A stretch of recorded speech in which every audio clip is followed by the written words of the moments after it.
Добрый день, мои хорошие! Вы на канале Светланы Лосевой, и это канал о вязании. Сегодня я хочу вам показать джемпер, который меня обаял. Знаете, есть первые секунды, когда человек видит что-то и принимает решение, нравится ему это или нет. Вот так у меня получилось с этим милым джемпером. Я увидела его в интернет-магазине Shein и сразу поняла. Вот зацепила взглядом, да, я поняла. Вот такой джемпер-обаяшка. Красивый, милый и, знаете, очень хорошо сочетается с джинсами. А джинсы есть в гардеробе любой женщины. Я считаю, что его связать просто очень легко, элементарно. Вы видите, пряжа используется довольно крупная. Давайте приблизим. Такая толстенькая пряжа. Толще, чем чуть-чуть толще средней, да, давайте полистаем. Смотрите, значит, у нас здесь будет использоваться с вами вышивка, джемпер с вышивкой, да, вышивка пусть вас не пугает, я покажу вам, как вышить вот эти вот красивенькие такие розочки, вот эти вот такие кудряшечки, да. Кроме того, в этом джемпере конструкция вам довольно часто я вам показываю на канале. Это спущенный рукав, стиль оверсайз, такой свободный, да. Классика, мы вяжем с вами все детали раздельно, и затем у нас сборка идет, мы сшиваем плечи по плечам, по бокам, ну как обычно сборка идет, и здесь вяжем вырез горловины. Джемпер несложный, конструктивно. Будет у нас сегодня схема, выкройка, несложный узор с косами такими крупными, но скосы вертикалят как бы полотно, да, и я думаю, что на большие размеры будет хорошо смотреться. Косы, кстати, не самые большие, средней такой, знаете, ширины, я бы так сказала. Вся изюминка, конечно же, у нас вот в этих красивеньких таких цветочках, розочках, которые у нас вот здесь в виде кокетки располагаются. Да, кстати, видите, какая еще изюминка. У нас здесь не просто косы идут, да, они у нас в виде кокеточки так идут. То есть первый уровень кос, первая коса у нас на определенном уровне, да, закрывается, идет лицевая гладь, вступает в вязание, да, и затем значит, через некоторое время у нас идет еще и второй уровень кос, тоже вступает в ход лицевая гладь. Кстати, идеально придумано. Изюминка хорошо смотрится. И у нас еще по рукавчику тоже идет вышивка. Вот. И вот эта вот миловидность, кукольная такая, да, какая-то, очень мне нравится. Иногда в жизни хочется вот этой миловидности, вот этой какой-то кукляшности. Я не знаю, может быть, только у меня такое, но вот иногда хочется быть куколкой милой, красивой, изящной. Дорогие рукодельницы, я очень рада, что вы зашли на мой канал. Если вы впервые на моем канале, пожалуйста, не забудьте подписаться. На моем канале много интересных мастер-классов по вязанию спицами и крючком, и их будет еще больше. Вы будете узнавать о новинках моего канала сразу же. Не забудьте поставить лайк под видео, это поднятый вверх пальчик. Ваши лайки повышают рейтинг видео, и это не пустые слова.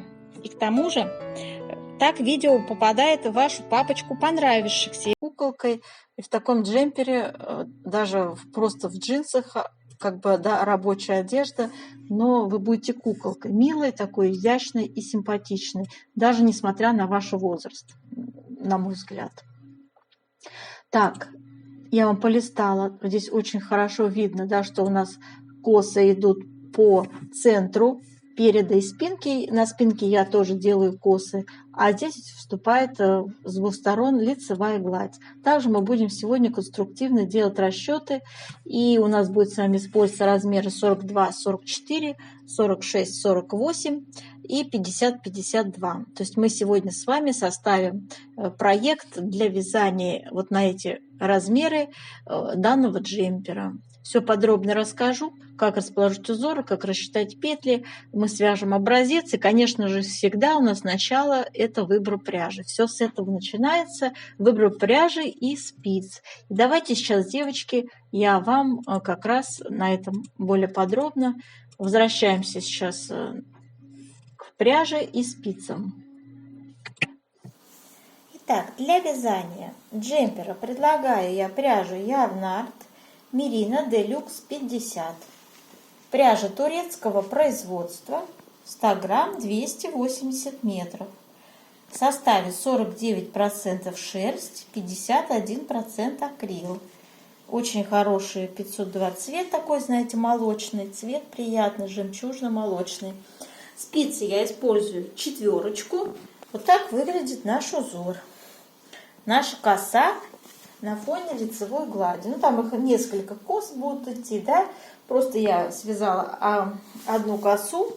И для того, чтобы рассчитать плотность среднюю, мне надо было добавить достаточно много лицевой глади. Вот.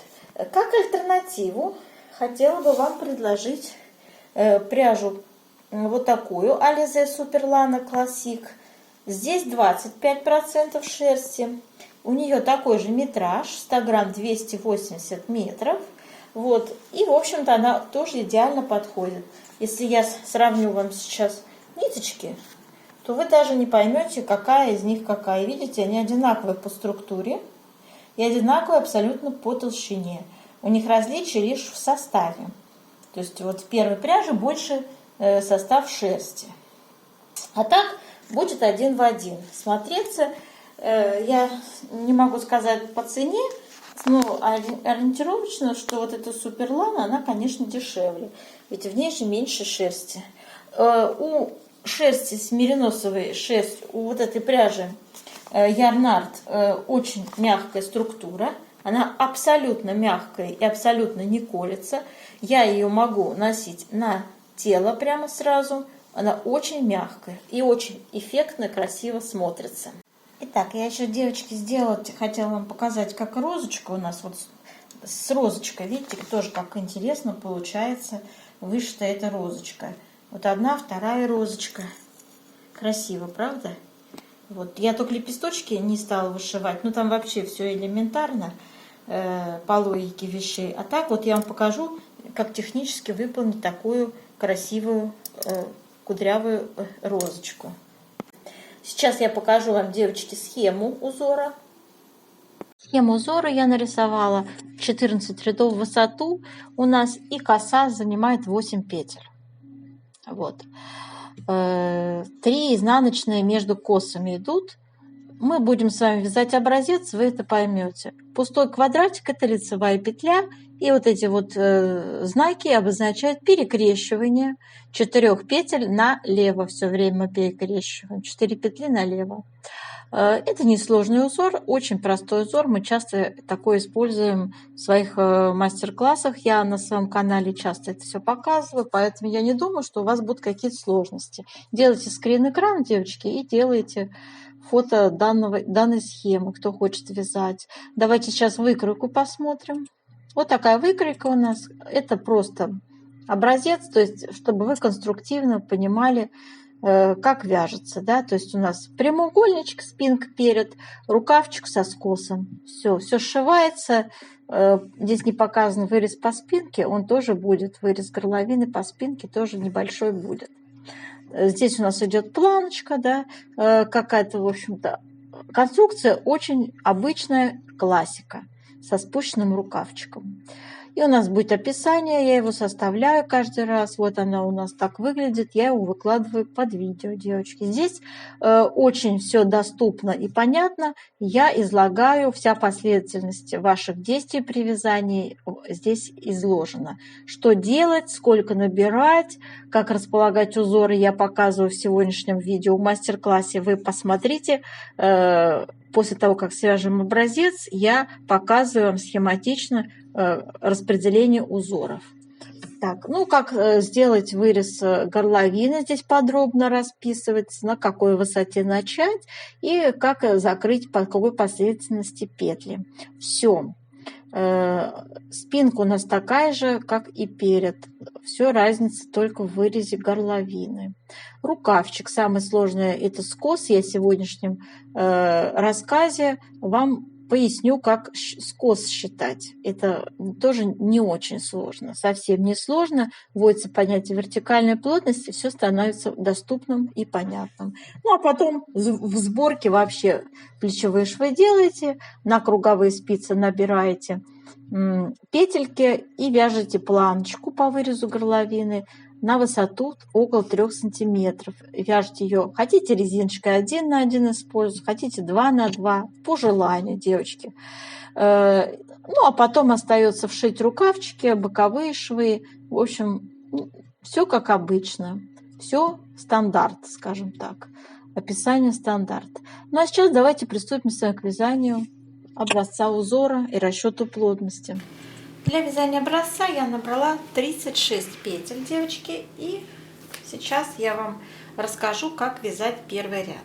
Первый ряд вяжем следующим образом. Первая петля у нас с вами будет кромочная, мы ее снимаем или вяжем в первом ряду лицевой, я вяжу всегда. Далее вяжем 10 лицевых. 1, 2, 3, 4, 5, 6, 7, 8, 9, 10. Затем вяжем 3 изнаночные. 1, 2, 3. Сейчас в нашей косе на 8 петельках будет перекрещивание налево. Первые 2 лицевые вяжем, а затем перекрещиваем 4 петли налево. 4 петли снимаем с вами на правую спицу.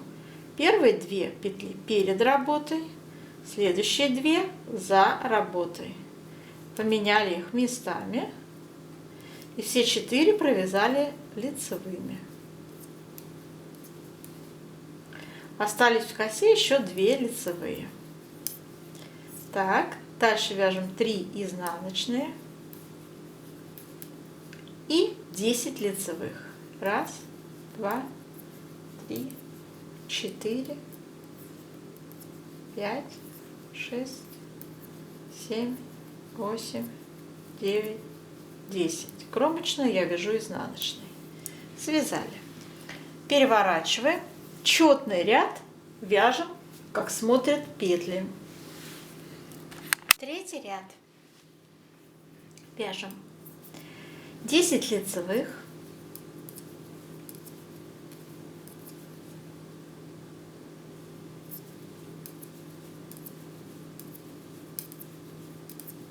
три изнаночные. В косе делаем перекрещивание. 4 петли перекрещиваем налево. Сняли 4 петли. Первые 2 перед работой, следующие 2 за работой. Поменяли их местами, перекрестили. И все 4 вяжем лицевыми.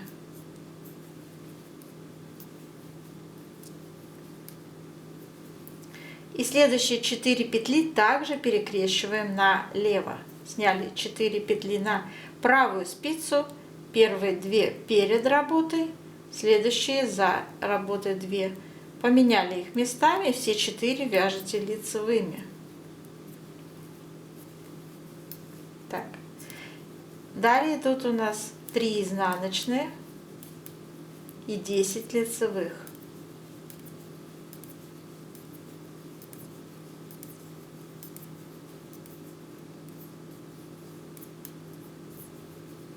Кромочная и изнаночная. Четный ряд переворачиваем, вяжем, как смотрят петли. Пятый ряд. Начинаем снова. 10 лицевых.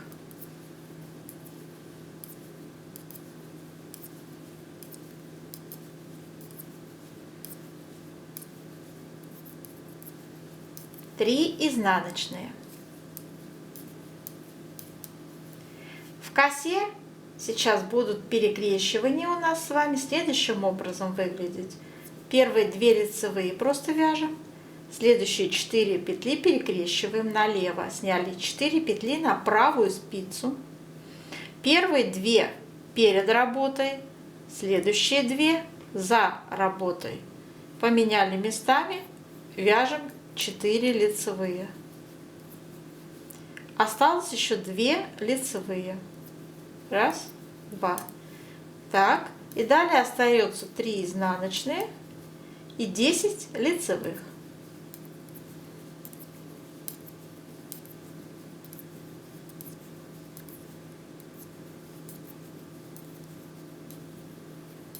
Связали. Переворачиваем вязание на 6-й ряд. В 6-й ряд вяжем, как смотрят петли. 7-й ряд у нас с вами. Вяжем все петли, как они у нас смотрят. То есть мы вяжем с вами в образце 10 лицевых.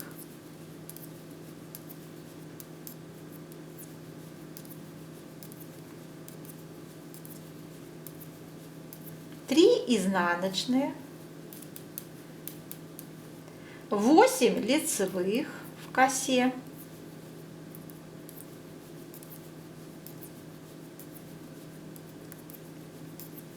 Три изнаночные. 10 лицевых.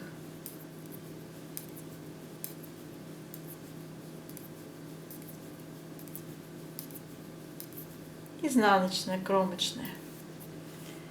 Все. Так, 8-й ряд вяжем, как смотрят петли. И, девочки, смотрите, по схеме у нас с вами 9, 11, 13 ряды мы вяжем, как сейчас связали 7-й. Это все одно и то же, да? И раппорт узор у нас будет повторяться уже с 15 ряда. 15 ряд равен 1 ряду. Понятно, да? То есть раппорт 14 рядов составляет высоту. Вот такой вот легкий у нас с вами узор, в принципе, да. Сейчас наша задача сделать влажную тепловую обработку образца связанного и измерить плотность вязания. Горячим паром обдаем наш образец. И тянем его в разные стороны. Тянем в высоту, тянем в ширину. Надо выпрямить кромочные петельки, чтобы вот эта лицевая гладь у нас ровненько и прямо лежала по краям. Для того, чтобы мы будем расчет плотности производить вместе с кромочными. То есть все петельки, которые у нас с вами были в образце, мы будем сейчас в расчете учитывать. Косу не рекомендую вам отпаривать, пусть она будет вот такой естественной. Так, девочки, а сейчас оставляем сохнуть. Будет измерение плотности. Мы прикладываем линеечку и измеряем ширину образца. Приложили, измеряем. Как я говорила, у нас полностью измеряется весь образец. У меня 19 сантиметров. Мы набирали 36 петель в образце. 36 делим на 19 сантиметров. Получаем плотность. Ну, вот у меня 1,9 получается. Запишем 1,9. Это плотность по горизонтали. Теперь давайте по вертикали измерим плотность. Прикладываем линеечку и измеряем высоту связанного образца. У меня 35 рядов. Надо разделить на 14,5 сантиметров. Получается плотность 2,4. И это плотность по вертикали. Тоже запишем, чтобы не забыть. Теперь такой момент вышивка, да? Нам надо вышить вот такие вот красивые цветочки. Ну, я потренировалась, у меня вроде получилось. У меня, правда, ниточка закончилась, маленький, коротенький получился. Но я вам сейчас покажу, в принципе, там техника. Приспособитесь и сможете сами это все дело делать. Просто берете двойную ниточку. Вот видите, я сделала такой маленький узелочек. И в полотно в свое вот так этот узелочек, давайте его воткнем. Так, узелочек на лицо у нас с вами, да, сейчас ниточка. Спицы я еще даже не сняла, полотна. Но ничего. Значит, смотрите, девочки, вот так сделали, да? И теперь нам надо с вами иголочку вот таким образом воткнуть. Сейчас здесь будет вот в каком вам нужно направлении, в таком и втыкайте иголочку. Нас вот сейчас интересует направление вот так, по горизонтали, как цветочек располагается, да? Воткнули вот так иголочку рядышком с этим местом, да? И смотрите, вот эту ниточку, которая у вас вот здесь вот находится, да? Вы ее должны вот так от себя обмотать иголочку. Вот так. Я делала раз 10. Вот так. Обмотали. Да? Вот. И затем эту ниточку вот так нужно аккуратненько сквозь все наши намоточки вот эти вытянуть. Вот. Видите? Вытягивается ниточка. Вот она так аккуратненько вытягивается. Все. Распрямили, получился вот такой цветочек. Видите, вот такой стежочек получился. Здесь вот надо ее аккуратненько так тоже затянуть. Аккуратно, но не сильно. Вот. И вот получается вот такой красивый, такая красивая вещь. Да? Следующий стежочек также делаете. Смотрите, берете иголочку, да, и также на этом же месте рядышком, у нас же там они идут вот так вот рядышком, да, друг другу параллельно, да, стежочки. Также делаем такой же еще стежочек рядышком, да. Смотрите, сделал стежочек, да, и вот это наша ниточка, которую мы сейчас будем с вами также обматывать, да. То есть от себя я вот так беру и вот так вот себя обматываю 10 раз. Ну, около 10 раз.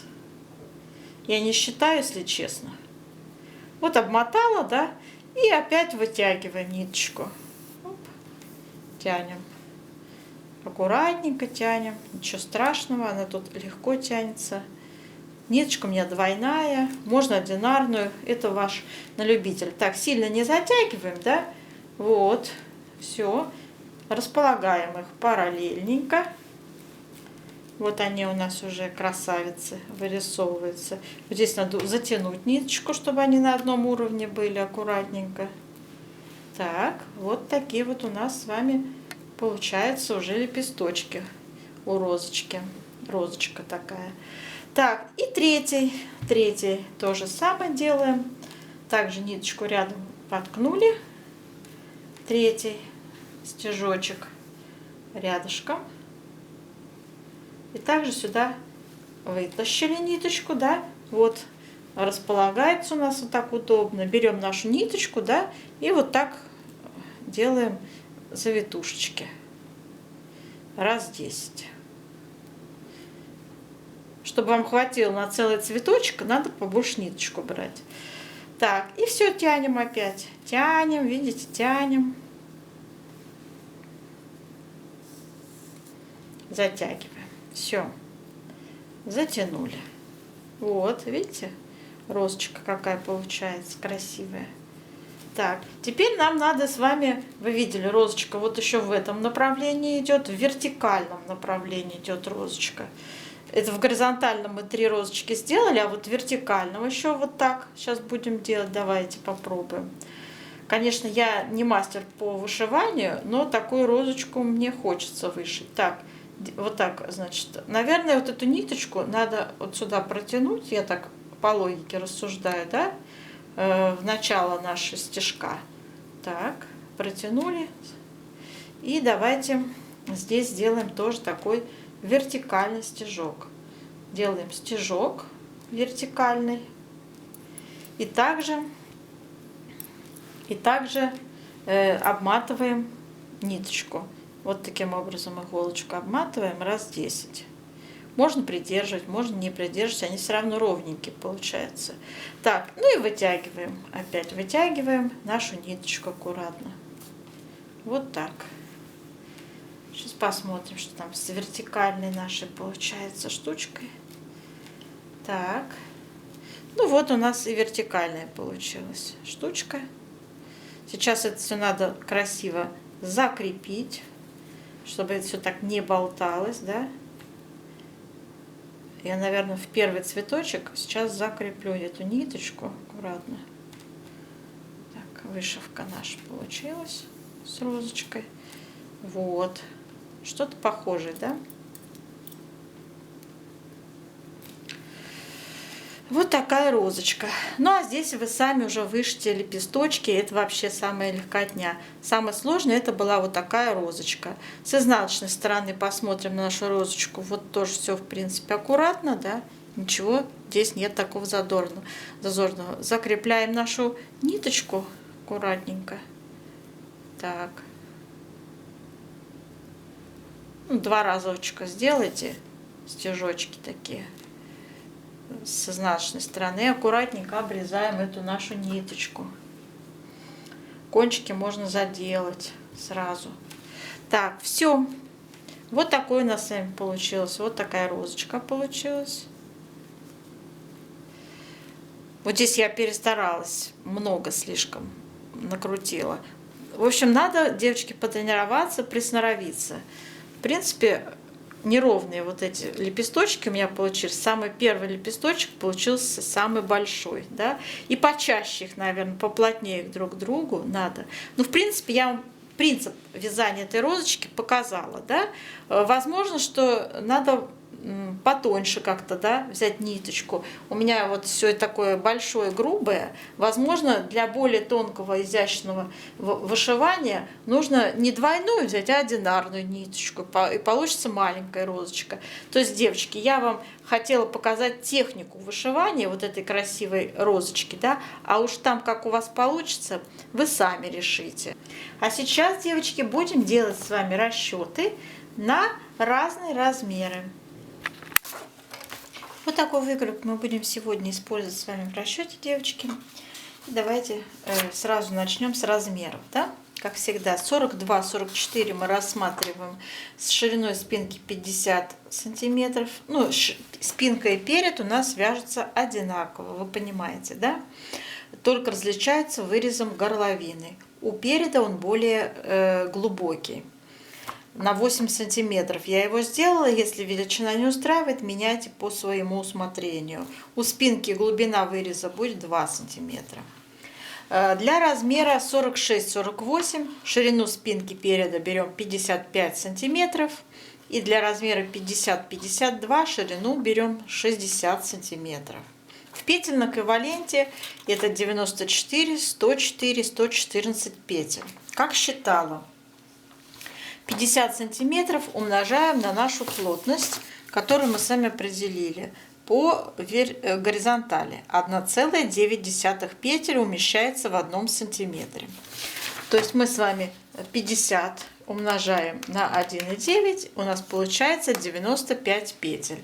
Но мне нужно для расположения узоров 94 петли, поэтому одну петлю я как бы игнорирую. Да? Так. У нас начинается вязание снизу вверх всех деталей. Мы вяжем резиночку 1, вернее, там будет резиночка 2 на 2, планка на высоту 5 сантиметров. И затем идет распределение узоров. И по спинке, и по переду они вяжутся, узоры одинаково. У рукава лицевая гладь, и у нее другая плотность. Я ее сделала 1,8. Учтите это. Итак, расположение узоров по спинке и переду будет следующим образом. У нас будет с вами 5 кос по 8 петель, между ними по 3 изнаночные. В сумме это дает 58 петель. Вот я обвела, видите, вот эти вот сочетания коса 3 изнаночные у нас идет повтор 5 раз и 1 для симметрии. 3 изнаночные. Получается 58 петель. Этот костяк мы используем для всех размеров. То есть это единая вот эта вот вещь. 58 петель будет для всех размеров. И все, что с краю у нас идет справа-слева, это лицевая гладь. Для первого размера у меня получилось по 17 петель лицевой глади. Ну, плюс кромочные, и в сумме это дало нам 94 петли. Для второго размера 46-48, который получается по 22 лицевые петли. И для третьего размера я сделала исключение. Я сделала, да, костяк 58 петель, но я добавила еще по 2 косы сбоку, потому что слишком много лицевой глади мне не нравится. Вы можете, конечно, оставить свой вариант, выбрать, оставить вот эти костяк 58 и сделать много-много лицевой глади с двух сторон. Но я вот вам рекомендую вот такое вот расположение. То есть берем к нашим 5 косам прибавляем еще 2 косы, то есть будет всего 7 кос. И еще с двух сторон по 16 лицевых у нас получается. То есть добавляем к костяку 58 петель косу и 3 изнаночные с двух сторон симметрично и 16 лицевых справа-слева, ну и кромочные. В сумме 114 петель. Так, вы видели, что по переду у нас будет с вами несколько интересно так располагаться узорчик, да? Вы видели, что здесь вот у нас косички идут такой ступенечкой, да? Давайте я нарисую вам, как я это вижу, на какой высоте в описании, где мы переходим на вот такое вот расположение интересное косичек, да? А сейчас я хотела бы вам рассказать про вырез горловины, плечи и пройму. У нас спущенный рукав, пройму не вывязываем.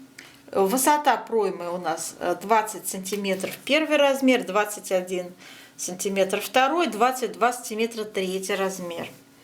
На вырез горловины при ширине 20 сантиметров первый размер придется 38 петель, на второй 40 и на третий 42 петли. Вот, все, что осталось, это петли плеч. На какой высоте нам сделать с вами расположение выреза горловины и как сделать вот эти закругления, будет подробно изложено в описании под видео. Это текстовое описание, в котором я рассказываю последовательность ваших действий при закрытии петель горловины. Это, конечно, интересно для девочек, не имеющего большого опыта, новичков, так скажем, в нашем вязальном деле. А для опытных вязальщиц, я думаю, что это будет неинтересный момент. Да? Для первого размера у меня на плечи остается 28, для второго 32 петли, для третьего 36 петель. Так, к рукаву переходим. У рукава самое сложное сделать скос. Его надо рассчитать правильно, чтобы прибавки у нас были на равных расстояниях делались, и сколько их сделать, тоже это очень важно. У меня есть видео, девочки, мастер-класс по расчету, индивидуальному расчету любого плечевого изделия, скажем так, джемпера. Вот там, где я очень подробно вам разжевываю, рассказываю, откуда у нас берутся вот эти все петли плечи, почему вот именно столько на вырез горловины, да. Сразу говорю, 2 циферки, волшебные циферки, которые мы с вами применяем в наших расчетах, это горизонтальная плотность и вертикальная. Сейчас я хочу вам рассказать про вертикальную плотность. В 1 сантиметре умещается 2,4 ряда. Вот зачем мы ее считаем, да, и зачем она нам вообще нужна. Объясняю. После стирки любое изделие очень вытягивается, очень. Вот, чтобы этого не происходило, девочки, нам необходимо использовать вертикальную плотность. То есть после стирки изделие вытянется именно настолько, насколько мы с вами сейчас запланируем, включая вертикальную плотность. Любой вертикальный размер. Вот смотрите на примере вот этого размера, например. Смотрите, у меня длина изделия берется 58 сантиметров первый размер, 59 второй и 60 сантиметров третий размер. Сейчас про первый говорю. Вот представьте, 58 сантиметров первый размер. Планка у нас 5 сантиметров, и вот от планки нам надо с вами узнать, на какой высоте нам начинать вырез по переду, да, вязать. Вот я уже посчитала 45 сантиметров. То есть я из 58 отняла 5 петель 5 сантиметров, то есть 5 сантиметров планку и 8 сантиметров сверху наш вырез. И у меня получилось в разнице 45 сантиметров. Эти 45 сантиметров я сейчас умножу на вертикальную плотность. 45 умножить на 2,4 ряда, получаем 108 рядов. То есть, смотрите, мы будем с вами делать вырез горловины на высоте 108 рядов. Не будем мы ничего мерить сантиметрами, там, да, вымерять. Нет, мы четко с вами свяжем 108 рядов, приступим к вязанию выреза горловины. Понятно, да? И тогда у нас все получится, как мы хотели. И длина у нас получится, и все у нас получится. Так, итак, для любого размера по вертикали мы применяем это понятие вертикальной плотности. Все переводим в ряды, вяжем по рядам, а не сантиметрами, измеряя полотно. По вырезу, так, теперь по рукаву. Значит, набираем на планку 46, 48, 50 петель, вяжем планку резинкой 2 на 2 и на 5 сантиметров в высоту. И у нас с вами дальше идет лицевая гладь. По краю будем одновременно и равномерно с двух сторон делать скос, делать прибавки. Через сколько нам делать эти прибавки, сейчас расскажу, как я считала. Самая широкая часть рукава у нас, вот стоят мерки, это то же самое, что высота проймы, да, умноженное на 2. 20, 21, 22 сантиметра. Умножаем все это дело на 2, получается 40 сантиметров. Здесь у нас самая широкая часть рукавчика. И 40 сантиметров я умножаю на плотность 1,8. И это плотность чисто лицевой глади. Получилось у меня 72 петли. Для второго размера 76 петель, для третьего 80 петель получилось. На примере первого размера показываю скос расчет. 72 петли в самой широкой части рукава, отнимаем 46 петель самой маленькой части рукава, самой узкой, да, у запястья. Вот смотрите, 72 отнять 46, получается в разнице 26 петель, да? Мы их делим на 2 скоса, получается на каждый скос надо прибавить 13 петель, чтобы вот у нас из 46 выйти на 72. 13 петель в первом размере. И смотрите, высота скоса у меня, по моим меркам, при длине рукава 46 сантиметров. У вас должна быть эта мерка индивидуальная. Сами должны вы, девочки, прикинуть по своему росту и по своему желанию, какая у вас должна быть длина. Не забывайте спущенный рукав. Так, и после того, как вы определитесь с этой длиной, отнимайте планку, и все остальное, где у вас будет идти скос рукава, это будет ваша длина. У меня получилось 41 сантиметр, и я это умножила, все 41 умножила на вертикальную плотность 2,4, получила 98 рядов.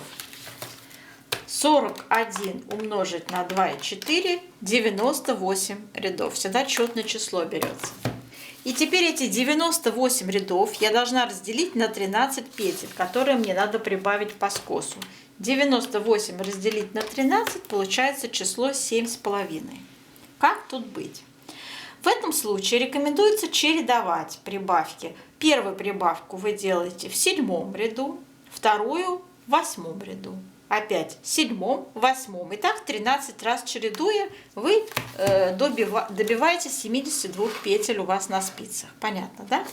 То же самое касается других размеров. 14 петель у меня для второго размера получилось. Здесь четко получилось 98, я разделила на 14. У меня получилось в каждом 7 ряду прибавка. Это прям идеально, так редко получается. Для третьего размера мне надо прибавить 15 петель, и я делаю прибавки в каждом 6 и 7 ряду, чередуя. Вы аналогично можете для себя сделать перерасчет, согласуясь со своими вот мерками, да, какие у вас получатся. Это несложно. Ну и, собственно, вот и все, что я хотела вам сказать. Самое сложное это был расчет скоса, наверное, да, вот это распределение узоров, а все остальное, в принципе, элементарно. Дело техники, вяжем, и все получается. Так, и, значит, я на этом заканчиваю свои пояснения. В описании всего вот этого процесса, вся инструкция по вязанию будет у вас выложена под видео, девочки. Читайте текст самостоятельно. И я желаю вам удачи, до новых встреч!